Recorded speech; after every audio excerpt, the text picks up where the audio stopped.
Guys, ಈ cinema ಜನವರಿಯಲ್ಲೇ release ಆಗ್ಬೇಕಿತ್ತು. ಆದ್ರೆ ಎಷ್ಟು ಕಾಂಟ್ರವರ್ಸಿ ಆಯ್ತು ಅಂತಂದ್ರೆ 7 ತಿಂಗಳು ಡಿಲೇ ಆಗ್ಬಿಟ್ಟು ಇವಾಗ ರಿಲೀಸ್ ಆಗ್ತಾ ಇದೆ. ಇನ್ನೊಂದ್ ಕಡೆ ಥಲಪತಿ ವಿಜಯ್ ಅಂದ್ರೆ ಯಾರಿಗ್ ಗೊತ್ತಿಲ್ಲ ಹೇಳಿ.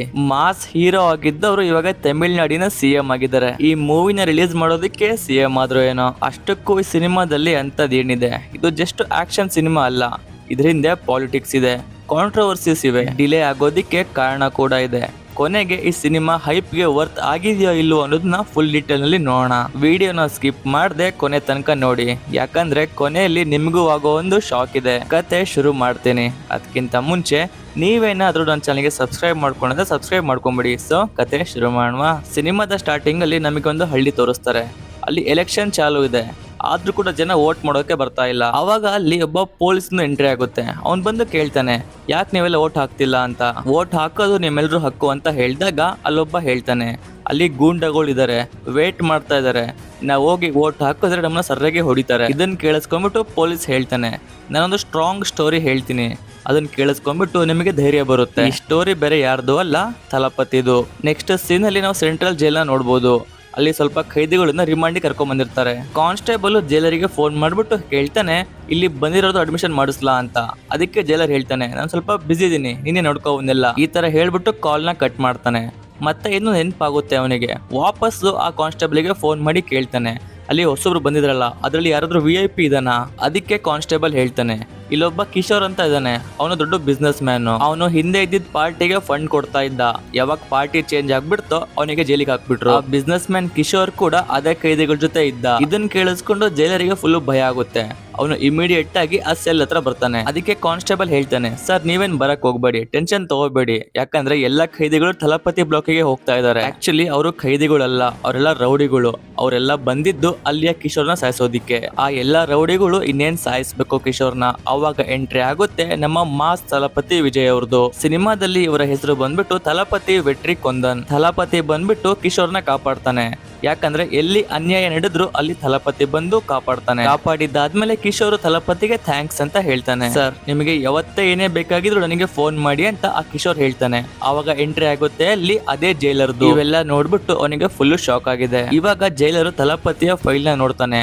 ಫೈಲಲ್ಲಿ ಗೊತ್ತಾಗುತ್ತೆ ಥಲಪತಿ ಅಗೇನ್ಸ್ಟ್ ಅವರ ಅಮ್ಮನೆ ಸಾಕ್ಷಿ ಹೇಳಿದ್ರು. ಅದು ಯಾಕೆ ಹೇಳಿದ್ರು ಅಂತ ನಮಗೆ ಮುಂದೆ ಗೊತ್ತಾಗಲಿದೆ. ನೆಕ್ಸ್ಟ್ ಸೀನ್ ಅಲ್ಲಿ ಥಲಪತಿ ಅವ್ರ ಅಮ್ಮನ ನೋಡ್ತೀವಿ. ಅವರು ತನ್ನ ಕೊನೆ ಉಸಿರನ್ನ ತಗೋತಾ ಇದ್ರು. ಅವ್ರನ್ನ ಒಂದ್ಸರಿ ನೋಡ್ಬೇಕು ಅಂತ ಥಲಪತಿ ಆಸೆ ಪಡ್ತಾ ಇದ್ದ. ಆದ್ರೆ ಜೈಲಿಂದ ಹೋಗೋದಿಕ್ಕೆ ಪರ್ಮಿಷನ್ ಇಲ್ಲ. ಆದ್ರೂ ಕೂಡ ಜೈಲರು ಪರ್ಮಿಷನ್ ಕೊಡಿಸ್ತಾನೆ. ಈಗ ಥಲಪತಿ ಅವ್ರ ಅಮ್ಮನ ನೋಡೋದಕ್ಕೆ ಹೋಗ್ತಾನೆ. ಥಲಪತಿ ಅವರ ಅಮ್ಮ ಥಲಪತಿ ನೋಡಿದ ತಕ್ಷಣ ಪ್ರಾಣ ಬಿಡ್ತಾರೆ. ಜೈಲರಿಗೆ ಥಲಪತಿ ಥ್ಯಾಂಕ್ಸ್ ಅಂತ ಹೇಳ್ತಾನೆ. ಯಾಕಂದ್ರೆ ಜೈಲರ್ ಮಾಡಿದ್ದ ಹೆಲ್ಪ್ ಇಂದಾನೆ ಅವನು ತನ್ನ ಅಮ್ಮನ ಕೊನೆ ಬಾರಿ ನೋಡೋದಕ್ಕೆ ಹೆಲ್ಪ್ ಆಯ್ತು. ನೆಕ್ಸ್ಟ್ ಸೀನ್ ಅಲ್ಲಿ ವಿಜಿ ಎಂಟ್ರಿ ಆಗುತ್ತೆ. ವಿಜಿ ಆಕ್ಚುಲಿ ಜೈಲರಿನ ಮಗಳು. ಥಲಪತಿ ಮತ್ತೆ ವಿಜಿ ಬೆಸ್ಟ್ ಫ್ರೆಂಡ್ಸ್ ಆಗಿರ್ತಾರೆ. ಅವ್ರಿಬ್ರು ಮಧ್ಯೆ ಒಳ್ಳೆ ಬಾಂಡ್ ಇತ್ತು. ನೆಕ್ಸ್ಟ್ ಸೀನ್ ಅಲ್ಲಿ ವಿಜಿ ಹತ್ರ ಆರ್ಮಿ ಯೂನಿಫಾರ್ಮ್ ನಲ್ಲಿದ್ದ ಒಬ್ಬರ ಫೋಟೋ ಇರೋದ್ನ ಥಲಪತಿ ನೋಡಿ ಕೇಳ್ತಾನೆ ಜೈಲರಿಗೆ ಅದು ಯಾರು ಅಂತ. ಅದಕ್ಕೆ ಜೈಲರ್ ಹೇಳ್ತಾನೆ, ಅದು ವಿಜಿಯ ಅಮ್ಮ. ಆರ್ಮಿಯಲ್ಲಿ ದೊಡ್ಡ ಆಫೀಸರ್ ಆಗ್ಬೇಕು ಅನ್ನೋ ಆಸೆ ಇತ್ತು. ಬಟ್ ವಿಜಿ ಹುಟ್ಟಿದ್ಮೇಲೆ ಆ ಕನಸು ಪಕ್ಕಕ್ಕಿಟ್ರು. ಆಮೇಲೆ ಆಕ್ಸಿಡೆಂಟ್ ನಲ್ಲಿ ತೀರ್ಕೊಂಡ್ಬಿಟ್ಲು. ಅವರ ಆಸೆ ವಿಜಿ ಆರ್ಮಿ ಆಫೀಸರ್ ಆಗ್ಬೇಕು ಅನ್ನೋದು. ಬಟ್ ಈಗ ಅದು ಪಾಸಿಬಲ್ ಇಲ್ಲ. ಥಲಪತಿ ಕೇಳ್ತಾನೆ, ಯಾಕೆ ಪಾಸಿಬಲ್ ಇಲ್ಲ. ಅದಕ್ಕೆ ಜೈಲರ್ ಏನ್ ಮಾಡ್ತಾನೆ ಅಂತಂದ್ರೆ ಅವನ್ ಕೈಯಲ್ಲಿ ಒಂದು ಟ್ರೇ ಇರುತ್ತೆ. ಆ ಟ್ರೇನ ಕೆಳಗೆ ಬಿಸಾಕ್ತಾನೆ. ಆ ಟ್ರೇ ಮಾಡಿದ ಸೌಂಡ್ ಕೇಳ್ಬಿಟ್ಟು ವಿಜಿ ಸಖತ್ತೆ ಹೆದರ್ಕೊಂತಾಳೆ.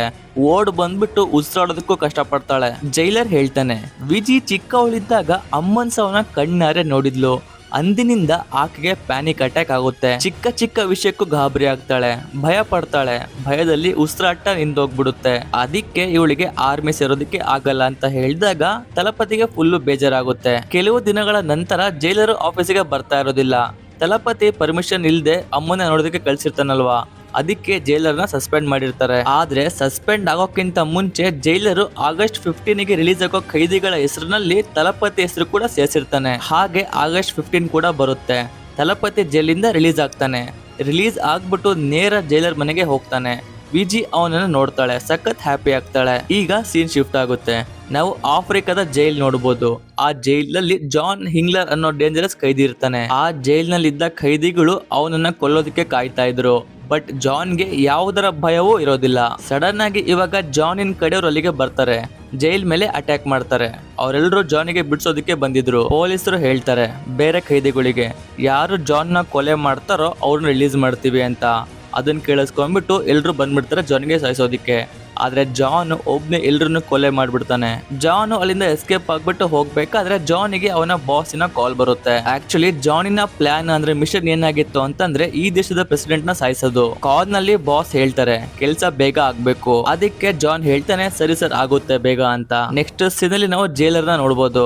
ಅವನಿಗೆ ಸ್ವಲ್ಪ ಕೆಲ್ಸ ಇರುತ್ತೆ, ಅವನು ಸಿಟಿ ಬಿಟ್ಟು ಹೊರಗೆ ಹೋಗ್ಬೇಕಾಗಿರುತ್ತೆ. ವಿಜಿ ತಲಪತಿಗೆ ಹೇಳ್ತಾಳೆ ನೀನ್ ಇಲ್ಲೇ ಉಳ್ಕೋ, ಯಾಕಂದ್ರೆ ಅಪ್ಪ ಹೋದ್ಮೇಲೆ ನಾನು ಒಬ್ಳೆ ಆಗ್ಬಿಡ್ತೀನಿ. ಅದಕ್ಕೆ ತಲಪತಿ ಒಪ್ಕೋತಾನೆ. ಅಲ್ಲಿ ಒಂದು ಡೋರ್ ಇರುತ್ತೆ, ಆ ಡೋರ್ ನ ತೋರಿಸ್ಬಿಟ್ಟು ಜೈಲರ್ ಹೇಳ್ತಾನೆ ತಲಪತಿಗೆ ಆ ಡೋರ್ ನ ಓಪನ್ ಮಾಡ್ಬೇಡ, ಯಾಕಂದ್ರೆ ಅದು ವಿಜಯ್ ಅವ್ರ ಅಮ್ಮನ್ ರೂಮು. ಅವ್ರ ಅಮ್ಮನ್ ರೂಮ್ ಅಲ್ಲಿ ಏನಾದ್ರೂ ಒಂದು ವಸ್ತು ಅವಳು ನೋಡ್ಬಿಟ್ರೆ ಅವಳಿಗೆ ಪ್ಯಾನಿಕ್ ಅಟ್ಯಾಕ್ ಆಗುತ್ತೆ. ಇದನ್ನ ತಲಪತಿಗೆ ಹೇಳಿ ಅವನು ಅಲ್ಲಿಂದ ಹೊರಡ್ತಾನೆ.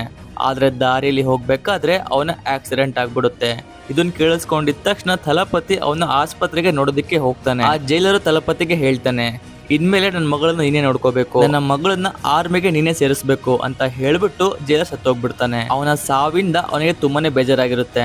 ಇನ್ನೊಂದ್ ಕಡೆ ವಿಜಿಗೂ ಕೂಡ ಬಹಳ ಬೇಜಾರಾಗಿದೆ ಅವರಪ್ಪ ಸತ್ತಿರೋದಿಕ್ಕೆ. ತಲಪತಿ ಡಿಸೈಡ್ ಮಾಡ್ತಾನೆ ಇನ್ಮೇಲೆ ವಿಜಿನ ನನ್ನ ಸ್ವಂತ ಮಗಳ ತರ ನೋಡ್ಕೋಬೇಕು, ಅದಕ್ಕೆ ಅವಳ ಜೊತೆ ಲೈಫ್ ಲಾಂಗ್ ಇರ್ಬೇಕು ನಾನು. ಹೀಗೆ ವರ್ಷಗಳು ಕಳೀತವೆ. ವಿಜಿ ದೊಡ್ಡವಳಾಗ್ತಾಳೆ, ತಲಪತಿಯನ್ನ ಅಂಕಲ್ ಅಂತ ಕರಿತಾ ಇರ್ತಾಳೆ. ಕಾಲೇಜಲ್ಲಿ ಕಾರ್ತಿಕ್ ಅನ್ನೋ ಹುಡುಗ ಇರ್ತಾನೆ, ಆ ಹುಡುಗನ್ನ ಇವಳು ಲವ್ ಮಾಡ್ತಾ ಇರ್ತಾಳೆ. ಹೀಗೆ ಒಂದು ದಿನ ವಿಜಿ ಎಕ್ಸಾಮ್ ನ ಬಂಕ್ ಮಾಡಿ ಮೂವಿಗೆ ಹೋಗುವಾಗ ಸುರೇಶ್ ಅನ್ನೋ ಕೆಟ್ಟ ಪೊಲೀಸಿನ ಕಣ್ಣು ವಿಜಿ ಮೇಲೆ ಬೀಳುತ್ತೆ. ಅವನು ಬೇಕಂತಾನೆ ಗಾಡಿನ ಡಿಕ್ಕಿ ಹೊಡೆದ್ಬಿಟ್ಟು ವಿಜಿ ಮೇಲಿನ ಬ್ಲೇಮ್ ಹಾಕ್ತಾನೆ. ಸ್ಟೇಷನ್ಗೆ ಬಾ ಅಂತ ಹೆದರಿಸ್ತಾನೆ. ವಿಜಿಗೆ ಬೇರೆ ಆಪ್ಷನ್ ಇಲ್ಲ, ಅವಳು ಸ್ಟೇಷನ್ಗೆ ಹೋಗ್ಲೇಬೇಕಾಗಿ ಬರುತ್ತೆ. ಅವಾಗ ವಿಜಯ್ ಹತ್ರ ಒಬ್ಳು ಫ್ರೆಂಡ್ ಇರ್ತಾಳೆ. ಅವಳು ತನ್ನ ಚಿಕ್ಕಮ್ಮಂಗೆ ಫೋನ್ ಮಾಡ್ಬಿಟ್ಟು ಇದು ವಿಷಯನ ಹೇಳ್ತಾಳೆ. ಆ ಫ್ರೆಂಡಿನ ಚಿಕ್ಕಮ್ಮನ ಹೆಸರು ಕಾಯಲ್, ಪ್ಲೇಡ್ ಬೈ ಪೂಜಾ ಹೆಗ್ಡೆ, ಈ ಮೂವಿಯ ಹೀರೋಯಿನ್. ವಿಷಯ ಗೊತ್ತಾಗ್ತಿದ್ದಂಗೆನೆ ಕಾಯಲು ಸ್ಟೇಷನ್ಗೆ ಹೋಗ್ತಾಳೆ. ಆದ್ರೆ ಅಲ್ಲಿ ವಿಜಯ್ ಮತ್ತೆ ಸುರೇಶ್ ಇನ್ನೂ ಬಂದಿರೋದಿಲ್ಲ. ಕಾಯಲ್ ಅನ್ಕೋತಾಳೆ ಪಕ್ಕ ಸುರೇಶ್ ಏನೋ ಬೇರೆ ಪ್ಲಾನ್ ಇದೆ. ಇಮಿಡಿಯೇಟ್ ಆಗಿ ಈ ವಿಷಯನ ತಲಪತಿಗೆ ಹೇಳ್ತಾಳೆ. ತಲಪತಿ ಗೊತ್ತಾಗಿದ ತಕ್ಷಣ ಅವನು ಕಾಲ್ ಮಾಡ್ತಾನೆ ಸುರೇಶಿಗೆ. ಕಾಲ್ ಮಾಡಿ ಸುರೇಶಿಗೆ ಹೇಳ್ತಾನೆ ಇನ್ನು ಯಾರನ್ನ ಕಿಡ್ನಾಪ್ ಮಾಡ್ಕೊಂಡು ಕರ್ಕೊಂಡು ಹೋಗಿದ್ಯಲ್ಲ ಅವಳು ನನ್ನ ಸ್ವಂತ ಮಗಳಿದ್ದಂಗೆ, ಅವಳಿಗೆ ಏನಾದ್ರೂ ಹಾನಿ ಆಯ್ತು ಅಂತಂದ್ರೆ ನೋಡ್ಕೊಂಡ್ಬಿಡು, ಪಕ್ಕ ನೀನ್ ಉಳಿಯಲ್ಲ. ಇವಾಗ ಆ ಸುರೇಶ್ ಅನ್ನೋ ಪೊಲೀಸು ತಲಪತಿ ಬಗ್ಗೆ ಇನ್ಫಾರ್ಮೇಶನ್ ತಗೋತಾನೆ. ಅವನಿಗೆ ಒಂದು ವಿಷಯ ಗೊತ್ತಾಗುತ್ತೆ, ಅವನಿಗೆ ತಲಪತಿ ಬಗ್ಗೆ ಗೊತ್ತಾಗುತ್ತೆ, ಅವನು ಯಾರು ಅನ್ನೋದು ಗೊತ್ತಾಗುತ್ತೆ. ಆಕ್ಚುಲಿ ತಲಪತಿ ಸ್ವಲ್ಪ ವರ್ಷದ ಕೆಳಗಡೆ ತುಂಬಾನೇ ಹಾವಳಿ ಇಟ್ಟಿದ್ದ. ಅವನ ಬಗ್ಗೆ ಕೇಳಿದ್ರೆ ಎಲ್ರು ಹೆದರ್ಕೋತಾರೆ. ತಲಪತಿ ಬಗ್ಗೆ ಗೊತ್ತಾಗಿದ್ದೆ ತಡ ಅವನು ವಾಪಸ್ ಇಮಿಡಿಯೇಟ್ ಆಗಿ ತಲಪತಿ ಕಾಲ್ ಮಾಡ್ಬಿಟ್ಟು ಸಾರಿ ಅಂತ ಕೇಳ್ತಾನೆ. ತಲಪತಿ ಹೇಳ್ತಾನೆ ವಿಜಿ ಯಾವ ಮೂವಿ ನೋಡ್ಬೇಕು ಅಂತ ಹೋಗ್ತಾ ಇದ್ಲಲ್ಲ, ನೀನ್ ಹೋಗ್ಬಿಟ್ಟು ಅವಳಿಗೆ ಆ ಮೂವಿನ ತೋರಿಸ್ಕೊಂಡು ಮನೆಗೆ ಬಂದ್ ಬಿಡ್ಬೇಕು ಅಂತ. ಅವನು ಅದೇ ತರ ಮಾಡ್ತಾನೆ. ವಿಜಿನ ಕರ್ಕೊಂಡು ಆ ಸುರೇಶ್ ಮನೆಗೆ ಬರ್ತಾನೆ. ಅವಾಗ ತಲಪತಿ ಹೇಳ್ತಾನೆ ಇನ್ನ ಮೊದಲನೇ ತಪ್ಪು ಅಂತ ಸುಮ್ನೆ ಬಿಡ್ತಾ ಇದೀನಿ, ಇನ್ನೊಂದ್ಸಲಿ ಏನಾದ್ರು ತಪ್ಪು ಮಾಡಿದ್ರೆ ನಿನಗೂ ಗೊತ್ತು ನಾನು ಏನ್ ಮಾಡ್ಬೋದು ನಿನಗೆ ಅಂತ. ಇದನ್ನ ಕೇಳಿಸ್ಕೊಂಡ್ಬಿಟ್ಟು ಸುರೇಶ್ ಗಾಬರಿ ಆಗ್ಬಿಟ್ಟು ಅಲ್ಲಿಂದ ಹೋಗ್ಬಿಡ್ತಾನೆ. ಇವಾಗ ಸೀನ್ ಶಿಫ್ಟ್ ಆಗುತ್ತೆ. ನಾವು ಒಂದು ಶಿಪ್ ನ ನೋಡ್ತೀವಿ. ಅದು ಸ್ವಲ್ಪ ವೆಪನ್ಸ್ ನ ಕ್ಯಾರಿ ಮಾಡ್ಕೊಂಡ್ಬಿಟ್ಟು ಸ್ಮಗಲ್ ಮಾಡ್ಕೊಂಡ್ಬಿಟ್ಟು ತಮಿಳ್ನಾಡಿಗೆ ಹೋಗ್ತಾ ಇತ್ತು ತಗೊಂಡು. ಸಡನ್ ಆಗಿ ಆ ಶಿಪ್ ನ ಅಟ್ಯಾಕ್ ಮಾಡೋದಕ್ಕೆ ನೇವಿ ಬರುತ್ತೆ, ನೇವಿ ಆರ್ಮಿ ಬರುತ್ತೆ. ಆದ್ರೆ ಆ ಶಿಪ್ ನಲ್ಲಿ ಇದ್ದಿದ್ದು ಜಾನ್ ಮತ್ತೆ ಅವನ ಗ್ಯಾಂಗ್. ಜಾನ್ ಮತ್ತೆ ಅವನ ಗ್ಯಾಂಗ್ ತುಂಬಾನೇ ಪವರ್ಫುಲ್ ಇತ್ತು. ನೇವಿ ಆಫೀಸರ್ಗಳನ್ನ ಅವರೇ ಸಾಯಿಸ್ಬಿಡ್ತಾರೆ. ಆ ಎಲ್ಲಾ ವೆಪನ್ ನ ಮತ್ತೆ ಶಿಪ್ ನ ತಗೊಂಡು ಇಂಡಿಯಾಗೆ ಬರ್ತಾರೆ. ಈ ಒಂದು ಅಟ್ಯಾಕ್ ಮಾಡಿರೋ ವಿಷಯ ಫುಲ್ ಹರಡ್ಬಿಟ್ಟಿದೆ, ವೈರಲ್ ಆಗ್ಬಿಟ್ಟಿದೆ. ಎಲ್ರಿಗೂ ಅರ್ಥ ಆಗ್ತಾ ಇಲ್ಲ ಈ ಅಟ್ಯಾಕ್ ಯಾರು ಮಾಡಿದ್ದು ಅಂತ. ತಮಿಳ್ನಾಡಿನ ಸಿಎಂ ಕೂಡ ಹೇಳ್ತಾನೆ ಇದ್ರ ಬಗ್ಗೆ ಇನ್ವೆಸ್ಟಿಗೇಷನ್ ಮಾಡ್ರಿ ಅಂತ. ನೆಕ್ಸ್ಟ್ ಸೀನ್ ಅಲ್ಲಿ ನಾವು ರಾಜಸ್ವಾಮಿನ ನೋಡ್ಬೋದು. ಅವನು ಅಪೋಸಿಷನ್ ಲೀಡರ್ ಆಗಿದ್ದ. ಅವನು ಇವಾಗ ಬಂದಿರೋದು ಜಾನ್ ನ ಮೀಟಿಂಗ್ ಮಾಡೋದಿಕ್ಕೆ. ರಾಜಸ್ವಾಮಿ ಜಾನಿಗೆ ಕೇಳ್ತಾನೆ ಇನ್ನ ನೆಕ್ಸ್ಟ್ ಸ್ಟೆಪ್ ಏನು ಅಂತ. ಅದಕ್ಕೆ ಜಾನ್ ಹೇಳ್ತಾನೆ ಇಂಡಿಯಾನ ಬರ್ಬಾದ್ ಮಾಡೋದು, ಯಾಕಂದ್ರೆ Indian people does not deserve democracy ಅಂತ ಹೇಳ್ತಾನೆ. ಇದಾದ್ಮೇಲೆ ನೆಕ್ಸ್ಟ್ ಸೀನ್ ಅಲ್ಲಿ ನಾವು ತಲಪತಿನ ನೋಡ್ಬೋದು. ಅವನು ವಿಜಿನ ಆರ್ಮಿಗೆ ಕಳಿಸ್ಬೇಕು ಅಂತ ಇದ್ದ. ಆದ್ರೆ ಅವಳಿಗೆ ಆರ್ಮಿಗೆ ಹೋಗೋದು ಇಷ್ಟ ಇರ್ಲಿಲ್ಲ, ಅವಳಿಗೆ ಆ ಫಾರ್ಮ್ ನ ಸೈನ್ ಮಾಡೋದಕ್ಕೂ ಕೂಡ ಇಷ್ಟ ಇರ್ಲಿಲ್ಲ. ಇದನ್ನ ನೋಡ್ಬಿಟ್ಟು ಅವನಿಗೆ ತುಂಬಾನೇ ಬೇಜಾರಾಗುತ್ತೆ. ಇದಾದ್ಮೇಲೆ ನಾವು ಕಾಯಲ್ನ ನೋಡ್ಬೋದು. ಅವಳು ಸ್ಲೋಲಿ ತಲಪತಿನ ಇಷ್ಟಪಡೋದಕ್ಕೆ ಶುರು ಮಾಡಿದ್ಲು. ಇವಾಗ ತಲಪತಿ ಕಾಯಲಿಗೆ ಹೇಳ್ತಾನೆ ಆಕ್ಚುಲಿ ನಿನ್ ಮಾತನ್ನ ಅವಳು ಕೇಳ್ತಾಳೆ, ವಿಜಿ ನಿನ್ನ ರೆಸ್ಪೆಕ್ಟ್ ಮಾಡ್ತಾಳೆ, ನೀನು ಅವಳಿಗೆ ಹೇಳು ಆರ್ಮಿಯ ಫಾರ್ಮ್ ನ ಸೈನ್ ಮಾಡೋದಿಕ್ಕೆ. ನೀನ್ ಹೇಳಿದ್ರೆ ಪಕ್ಕ ಅವಳು ಕೇಳ್ತಾಳೆ ಆ ಟ್ರೈನಿಂಗ್ ನ ಮಾಡೋದಿಕ್ಕೆ. ಇದನ್ನ ಕೇಳಿಸ್ಕೊಂಡ್ಬಿಟ್ಟು ಕಾಯಿಲ್ ಓಕೆ ಅಂತ ಹೇಳ್ಬಿಟ್ಟು ವಿಜಯ್ ಹತ್ರ ಹೋಗಿ ಹೇಳ್ತಾಳೆ ಹೋಗಮ್ಮ, ಹೋಗ್ಬಿಟ್ಟು ಫಾರ್ಮ್ ನ ಫಿಲ್ ಮಾಡು, ಅದ್ರಲ್ಲಿ ಫಿಸಿಕಲ್ ಟ್ರೈನಿಂಗ್ ಆಗುತ್ತೆ, ಅದ್ರಲ್ಲಿ ಬೇಕಂತ ಫೇಲ್ ಆಗು, ಅವಾಗ ನೀನ್ ಅನ್ಕೊಂಡಂಗೂ ಆಗುತ್ತೆ. ತಲಪತಿಗೆ ನೀನ್ ಫಾರ್ಮ್ ಫಿಲ್ ಮಾಡಿದ್ಯಾ ಅಂತ ಅದ್ರ ನೆಮ್ಮದಿ ಇರುತ್ತೆ. ಇದಕ್ಕೆ ವಿಜಯ್ ಓಕೆ ಅಂತ ಹೇಳ್ತಾಳೆ. ಅವಳು ಆ ಆರ್ಮಿ ಫಾರ್ಮ್ ನ ಫಿಲ್ ಮಾಡ್ತಾಳೆ. ಇದಕ್ಕೆ ಅವನಿಗೆ ತುಂಬಾನೇ ಖುಷಿ ಆಗುತ್ತೆ. ನೆಕ್ಸ್ಟ್ ಸೀನ್ ಅಲ್ಲಿ ಒಂದು ದಿನ ಟೆಡ್ಡಿ ಇರುತ್ತೆ, ಒಂದು ರೆಡ್ ಕಲರ್ದು. ಅದನ್ನ ನೋಡ್ಬಿಟ್ಟು ವಿಜಿ ತುಂಬಾನೇ ಪ್ಯಾನಿಕ್ ಆಗ್ಬಿಡ್ತಾಳೆ. ಥಲಪತಿಗೆ ಶಾಕ್ ಆಗುತ್ತೆ, ಅವನಿಗೆ ಗೊತ್ತಾಗ್ತಿಲ್ಲ ಅವಳು ಆ ರೆಡ್ ಟೆಡ್ಡಿ ನೋಡ್ಬಿಟ್ಟು ಯಾಕೆ ಗಾಬರಿ ಆಗ್ತಾ ಇದ್ದಾಳೆ ಅಂತ.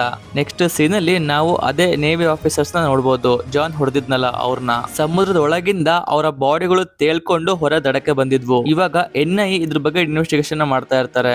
NI ಆಫೀಸರ್ಸ್ಗೆ ಆ ಸತ್ತೋಗಿರ್ತಾರಲ್ವಾ ಆ ಆರ್ಮಿ ಆಫೀಸರ್ಗಳಿಂದ ಒಂದು ವಸ್ತು ಸಿಗುತ್ತೆ. ಅದೇನೋ ಡಿಫ್ರೆಂಟ್ ಆಗಿತ್ತು. ಅದನ್ನ ತಗೊಂಡ್ಬಿಟ್ಟು ಕರೀಮ್ ಅಂತ ಒಬ್ಬ ಆಫೀಸರ್ ಇರ್ತಾನೆ, ಅವನು ಸೈಂಟಿಸ್ಟ್. ಅದನ್ನ ಅವರಿಗೆ ಹ್ಯಾಂಡ್ ಓವರ್ ಮಾಡ್ತಾನೆ ಇನ್ವೆಸ್ಟಿಗೇಷನ್ ಮಾಡೋದಿಕ್ಕೆ. ಕರೀಮು ಅದನ್ನ ನೋಡಿದ ತಕ್ಷಣ ಹೇಳ್ತಾನೆ ಇದೊಂದು ವೆಪನ್. ಆ ನೇವಿ ಆಫೀಸರ್ ನ RC ವೆಪನ್ ಇಂದ ಸೋಲಿಸಲಾಗಿತ್ತು. ಇದೊಂದು RC ವಾರ್ ಆಗಿತ್ತು. RC ಅಂತಂದ್ರೆ ರಿಮೋಟ್ ಕಂಟ್ರೋಲ್ ವಾರ್. ಈ ಒಂದು ಅಟ್ಯಾಕ್ ನ ಜಾನ್ ಮಾಡಿಸಿದ್ದ. ಇದೊಂದು ಚೈನೀಸ್ ವೆಪನ್. ಜಾನಿಗೆ ಈ ಒಂದು RC ವೆಪನ್ ಚೈನಿಂದ ಸಿಗ್ತಾ ಇತ್ತು. NI ಆಫೀಸರ್ಸ್ ಗೆ ಎಲ್ಲ ಇನ್ಫಾರ್ಮೇಶನ್ ಗೊತ್ತಾಗಿತ್ತು. ಆಕ್ಚುಲಿ ಜಾನ್ಗೂ ಕೂಡ ಗೊತ್ತಾಗಿತ್ತು. ಇವಾಗ ನನ್ನ ಬಗ್ಗೆ ಅವರಿಗೆ ಎಲ್ಲ ಗೊತ್ತಾಗಿದೆ. ಆಕ್ಚುಲಿ ಕರೀಮು ಈ ಎಲ್ಲ ಒಂದು ಇನ್ಫಾರ್ಮೇಶನ್ ಮತ್ತೆ ಸೀಕ್ರೆಟ್ ನ ಒಂದು ಫೈಲ್ ನಲ್ಲಿ ಸೇರಿಸಿದ್ದ. ಆ ಒಂದು ಫೈಲ್ ನ ಅವನು CM ಗೆ ಕೊಡ್ಬೇಕು ಅಂತ ಅನ್ಕೊಂಡಿದ್ದ. ಆದ್ರೆ ಈ ಒಂದು ವಿಷಯ ಜಾನ್ ಮತ್ತೆ ಅವನ ಗ್ಯಾಂಗಿಗೆ ಗೊತ್ತಿತ್ತು. ಜಾನ್ ಟೀಮ್ ಇವ್ರಗಳ ಮೇಲೆ ಅಟ್ಯಾಕ್ ಮಾಡುತ್ತೆ. ಆಲ್ಮೋಸ್ಟ್ ಎಲ್ಲರನ್ನು ಸಾಯಿಸ್ಬಿಡ್ತಾರೆ. ಆದ್ರೆ ಕರೀಮ್ ಹತ್ರ ಅಡ್ವಾನ್ಸ್ ವೆಪನ್ ಇತ್ತು. ಅವನು ಆಕ್ಚುಲಿ ಅಂಗವಿಕಲ ಆಗಿದ್ದ. ಅಂಗವಿಕಲ ಆಗಿದ್ರು ಕೂಡ ಅವನ ಹತ್ರ ಒಂದು ಅಡ್ವಾನ್ಸ್ ವೆಪನ್ ಇರೋ ಕಾರಣದಿಂದ ಅವನು ಅಲ್ಲಿಂದ ಎಸ್ಕೇಪ್ ಆಗಿ ಹೋಗ್ತಾನೆ. ಅವನು ಅಂಗವಿಕಲ ಆಗಿರೋದ್ರಿಂದ CM ಕಡೆ ಹೋಗೋದಕ್ಕೆ ಆಗ್ತಾ ಇರೋದಿಲ್ಲ. ಅವಾಗ ಅವನ ಕಣ್ಣು ವಿಜಿ ಮೇಲೆ ಬೀಳುತ್ತೆ. ಆ ಫೈಲ್ ನ ವಿಜಿಗೆ ಕೊಟ್ಬಿಟ್ಟು ಹೇಳ್ತಾನೆ ಇದನ್ನ ಹೇಗಾದ್ರೂ ಮಾಡ್ಬಿಟ್ಟು CM ಹತ್ರ ತಲುಪಿಸ್ಬೇಕು ನೀನು. ಅವಳು ಅವ್ನು ಹೇಳಿದ ತರ CM ಹತ್ರ ಹೋಗ್ಬಿಟ್ಟು ಅದನ್ನ ತಲುಪಿಸ್ತಾಳೆ. CM ಹತ್ರ ಫೈಲ್ ನ ಕೊಟ್ಬಿಟ್ಟು ಕರೀಮ್ ಹೇಳ್ದಂಗೆ ಹೇಳ್ತಾಳೆ. ಅವಳು ಹೇಳ್ತಾಳೆ ಈ ಒಂದು ಫೈಲು ನಿಮ್ಮ ಪಾರ್ಟಿನ ಮುಳುಗೋದ್ರಿಂದ ಕಾಪಾಡುತ್ತೆ. ಈ ವಿಷಯ ಜಾನ್ ಕಿವಿಗೆ ಬೀಳುತ್ತೆ. ಅವನಿಗೆ ಅರ್ಥ ಆಗುತ್ತೆ ಈ ಒಂದು ಕೆಲ್ಸನ ಕರೀಮು ವಿಜಿ ಹತ್ರ ಮಾಡ್ಸಿದಾನೆ ಅಂತ. ಜಾನ್ ಅನ್ಕೊಳ್ತಾನೆ ವಿಜಿಗ್ ಗೊತ್ತು ಕರೀಮ್ ಎಲ್ಲಿದ್ದಾನೆ ಅಂತ. ಇವಳನ್ನ ಹಿಡ್ಕೊಂಡ್ರೆ ಅವನ ಬಗ್ಗೆ ಗೊತ್ತಾಗುತ್ತೆ. ಜಾನ್ ಅವನ್ ಗ್ಯಾಂಗ್ ನ ಕಳಿಸ್ತಾನೆ, ಹೋಗ್ಬಿಟ್ಟು ವಿಜಿನ ಎತ್ತಾಕೊಂಬರ್ರಿ ಅಂತ. ಯಾಕಂದ್ರೆ ಅವನಿಗೆ ಎನಿ ಕಾಸ್ಟ್ ಕರೀಮ್ನ ಮುಗಿಸ್ಬೇಕಾಗಿರುತ್ತೆ. ಇವಾಗ ಗೂಂಡಗಳು ವಿಜಿ ಮನೆಗೆ ಹೋಗ್ತಾರೆ. ಆದ್ರೆ ಅಲ್ಲಿ ತಲಪತಿನ ನೋಡ್ತಾರೆ. ಅವನು ನೋಡಿದ ತಕ್ಷಣ ಅವರಿಗೆ ಫುಲ್ ಭಯ ಆಗುತ್ತೆ. ಅವರು ಹೆದರ್ಕೊಂಡ್ಬಿಟ್ಟು ಎದ್ನೋ ಬಿದ್ನೋ ಅಂತ ಓಡ್ಬಿಡ್ತಾರೆ ವಾಪಸ್ ಜಾನ್ ಹತ್ರ. ಹೋಗ್ಬಿಟ್ಟು ಜಾನಿಗೆ ಹೇಳ್ತಾರೆ ಅವನು ತಲಪತಿ. ವರ್ಷಗಳ ಹಿಂದೆ ನಮ್ಮ ಬಾಸು ಜಮೀನ್ ಕಬಳಿಸೋಕೆ ಹೋದಾಗ ತಲಪತಿ ನಮಗೆ ಸಾಯೋ ತರ ಹೊಡೆದಿದ್ದ. ಅವನ ಜೊತೆ ಡೈರೆಕ್ಟ್ ಗಲಾಟೆ ಬೇಡ, ಅವನ್ ತಂಟೆಗೆ ಹೋಗೋದೇ ಬೇಡ ಅಂತ ಹೇಳ್ತಾರೆ. ನೆಕ್ಸ್ಟ್ ಸೀನ್ ಅಲ್ಲಿ ವಿಜಿ ಯಾಕೆ ಟೆಡ್ಡಿ ಬಿಯರ್ ನ ನೋಡ್ಬಿಟ್ಟು ಹೆದರ್ಕೊಂಡ್ಲು ಅಂತ ಅವನಿಗೆ ತಿಳ್ಕೊಬೇಕಾಗಿರುತ್ತೆ. ಅದಕ್ಕೆ ಅವನು ವಿಜಿ ಅವ್ರ ಅಮ್ಮನ ರೂಮ್ ನ ಓಪನ್ ಮಾಡ್ತಾನೆ. ಅಲ್ಲಿ ಕಪಾಟ್ನಲ್ಲಿ ಅವನಿಗೆ ಅದೇ ಟೆಡ್ಡಿ ಬಿಯರ್ ಸಿಗುತ್ತೆ. ಅಷ್ಟೇ ಅಲ್ಲ, ಅದ್ರೊಳಗಡೆ ಒಂದು ಗನ್ ಕೂಡ ಇತ್ತು. ಅವನಿಗೆ ಅರ್ಥ ಆಗುತ್ತೆ ವಿಜಿ ಅವ್ರ ಅಮ್ಮಂಗೆ ಟೆಡ್ಡಿ ಬಿಯರ್ ಮೂಲಕ ಗನ್ ಸ್ಮಗ್ಲಿಂಗ್ ಆಗ್ತಿರೋದು ಗೊತ್ತಾಗ್ಬಿಟ್ಟು ಎಕ್ಸ್ಪೋಸ್ ಮಾಡಕ್ಕೆ ಹೋದಾಗ ಜಾನು ಅವಳನ್ನ ಕೊಂದ್ಬಿಟ್ಟಿದ್ದ. ಚಿಕ್ಕವಳಿದ್ದಾಗ ವಿಜಿ ಕಪಾಟ್ ನಲ್ಲಿ ಅಡಗಿದ್ಲು. ಅವಳು ಡೈರೆಕ್ಟ್ ಆಗಿ ಇದನ್ನ ನೋಡಿದ್ರಿಂದ ಅವಳಿಗೆ ಪ್ಯಾನಿಕ್ ಅಟ್ಯಾಕ್ ಸ್ಟಾರ್ಟ್ ಆಗಿದೆ. ಈ ವಿಷಯನ ತಲಪತಿ ಕಾಯಲ್ ಹತ್ರ ಮಾತಾಡ್ತಾನೆ. ಅದಕ್ಕೆ ಕಾಯಲ್ ಹೇಳ್ತಾಳೆ ಇದು ಬರೀ ತಮಿಳ್ನಾಡಲ್ಲಿ ಅಷ್ಟೇ ಅಲ್ಲ, ಬಹಳ ಸ್ಟೇಟ್ಸ್ ಅಲ್ಲಿ ನಡೀತಾ ಇದೆ. ಆಮೇಲೆ ಈ ಸ್ಮಗಲ್ 15 ವರ್ಷದಿಂದ ಆಗ್ತಾ ಇದೆ. ಇವಾಗ ಆ ಸ್ಮಗಲ್ ಮಾಡ್ತಿರೋರು ಇವಾಗ ದೊಡ್ಡ ಪೊಲಿಟಿಷಿಯನ್ ಆಗಿರ್ತಾರೆ. ನೆಕ್ಸ್ಟ್ ಸೀನ್ ಅಲ್ಲಿ ನಾವು ವಿಜಿನ ನೋಡ್ಬೋದು. ವಿಜಿಯ ಫ್ರೆಂಡ್ ಬಂದ್ಬಿಟ್ಟು ವಿಜಿ ಹತ್ರ ಹೇಳ್ತಾಳೆ ಬಾ ನಿಂಗೆ ಕಾರ್ತಿಕ್ ಕರಿತಾ ಇದ್ದಾನೆ. ಆದ್ರೆ ನಿಜವಾಗ್ಲೂ ಕರಿತಾ ಇರ್ಲಿಲ್ಲ, ಇದು ಜಾನಿನ ಪ್ಲಾನ್ ಆಗಿತ್ತು. ಅವಳನ್ನ ಎತ್ತಾಕೊಂಡು ಕರ್ಕೊಂಡು ಹೋಗ್ತಾರೆ. ಅವರೆಲ್ಲ ಸೇರ್ಕೊಂಡ್ಬಿಟ್ಟು ವಿಜಿಗೆ ಹೊಡಿತಾರೆ. ಕರೀಮ್ ಎಲ್ಲಿದ್ದಾನೆ ಅಂತ ಕೇಳ್ತಾರೆ. ಆದ್ರೆ ಪಾಪ ಅವಳಿಗೆ ಏನು ಗೊತ್ತಿರ್ಲಿಲ್ಲ ಏನಾಗ್ತಿದೆ ಅಂತ. ವಿಜಿ ಮಿಸ್ ಆಗಿರೋದು ತಲಪತಿ ಕಿವಿಗೆ ಬೀಳುತ್ತೆ. ಅವನು ಇಮಿಡಿಯೇಟ್ ಆಗಿ ವಿಜಿ ಫೋನ್ ನ ಟ್ರೇಸ್ ಮಾಡ್ಕೊಂಡ್ಬಿಟ್ಟು ಅವಳು ಇರೋ ಜಾಗಕ್ಕೆ ಹೋಗ್ತಾನೆ. ಅಲ್ಲಿ ಹೋಗ್ಬಿಟ್ಟು ಅವಳಿರೋ ಸ್ಥಿತಿ ನೋಡ್ಬಿಟ್ಟು ಅವನಿಗೆ ಫುಲ್ ಕೋಪ ಬರುತ್ತೆ. ಆ ಗೂಂಡಗಳಿಗೆಲ್ಲ ಸರ್ರಾಗಿ ಹೊಡಿತಾನೆ. ಈ ವಿಷಯ ಜಾನಿಗೆ ಗೊತ್ತಾಗುತ್ತೆ. ಅವನು ವಿಡಿಯೋ ಕಾಲ್ ಮಾಡ್ತಾನೆ. ವಿಡಿಯೋ ಕಾಲ್ ಅಲ್ಲಿ ತಲಪತಿ ಮುಖ ನೋಡಿದ ತಕ್ಷಣ ಅವನಿಗೆ ಫುಲ್ ಗಾಬರಿ ಆಗುತ್ತೆ. ಜಾನು ಫುಲ್ ಆಟಿಟ್ಯೂಡ್ ಅಲ್ಲಿ ತಲಪತಿಗೆ ಹೇಳ್ತಾನೆ ನೆನ್ಪಿದ್ಯಾ ತಲಪತಿ, ನೀನ್ ನನಗೆ ಶೂಟ್ ಮಾಡಿದ್ದೆ. ಆದ್ರೆ ನಾನಿವಾಗ ಬರೀ ಡೆಪ್ಯೂಟಿ ಕಮಿಷನರ್ ಅಲ್ಲ, ಸರ್ಕಾರಗಳನ್ನೇ ಬೀಳಿಸುವ ಜಾನ್. ಆದ್ರೆ ಅದಕ್ಕೆ ನಮ್ ತಲಪತಿ ಸುಮ್ನಿರ್ತಾನ. ಅವನು ಕ್ರೇಜಿ ಡೈಲಾಗ್ ಹೊಡಿತಾನೆ, ನನ್ ಮುಂದೆ ಯಾವಾಗ ನೀನ್ ಸಿಕ್ತಿಯೋ ಅವತ್ತೇ ನೀನ್ ಸಾಯಿಸ್ಬಿಡ್ತೀನಿ ಅಂತ ಕ್ರೇಜಿ ಡೈಲಾಗ್ ಹೊಡಿತಾನೆ. ಇವಾಗ ಸ್ಟೋರಿ ಫ್ಲಾಶ್ ಬ್ಯಾಕಿಗೆ ಹೋಗುತ್ತೆ. ನಮಗೆ ತಲಪತಿ ಮತ್ತೆ ಜಾನಿನ ದುಶ್ಮನಿ ಬಗ್ಗೆ ಗೊತ್ತಾಗುತ್ತೆ, ಹೇಗ್ ಸ್ಟಾರ್ಟ್ ಆಯ್ತು ಅಂತ. ಆಕ್ಚುಲಿ ರಾಜಸ್ವಾಮಿ ಇರ್ತಾನಲ್ವಾ, ಅವನೊಬ್ಬ ಲೋಕಲ್ ಮಿನಿಸ್ಟರ್ ಆಗಿದ್ದ ತಮಿಳ್ನಾಡಿನ ಒಂದು ಊರಲ್ಲಿ. ಅವನು ಬರೀ ಇಲ್ಲಿಗಲ್ ಕೆಲಸ ಮಾಡ್ತಾ ಇದ್ದ. ಪೊಲೀಸಿಗೂ ಭಯ ಆಗ್ತಿತ್ತು, ಅವನಿಗೆ ಏನು ಮಾಡೋದಕ್ಕೆ ಆಗ್ತಾ ಇರ್ಲಿಲ್ಲ ಯಾರಿಗೂನು. ರಾಜಸ್ವಾಮಿ ಒಂದು ಪಾಯ್ಸನ್ ಡ್ರಿಂಕ್ ನ ಸೇಲ್ ಮಾಡ್ತಾ ಇದ್ದ. ಅದನ್ನ ಕುಡಿದ್ಬಿಟ್ಟು ಬಹಳ ಜನ ಸತ್ತೋಗ್ಬಿಟ್ಟಿದ್ರು. ಇದ್ರದ್ದು ಅಗೇನ್ಸ್ಟ್ ಬಹಳ ಜನ ಪ್ರೊಟೆಸ್ಟ್ ಕೂಡ ಮಾಡಿದ್ರು. ರಾಜಸ್ವಾಮಿ ಪೊಲೀಸರ ಜೊತೆ ಸೇರ್ಕೊಂಡ್ಬಿಟ್ಟು ಆ ಜನರನ್ನ ಅಟ್ಯಾಕ್ ಮಾಡಿಸ್ತಾನೆ. ಪೊಲೀಸಿಗೆ ಹೇಳ್ತಾನೆ ನೀವು ಫೈರ್ ಮಾಡ್ಬೋದು ಅಂತ. ಪೊಲೀಸರು ಫೈರ್ ಮಾಡ್ಬಿಡ್ತಾರೆ.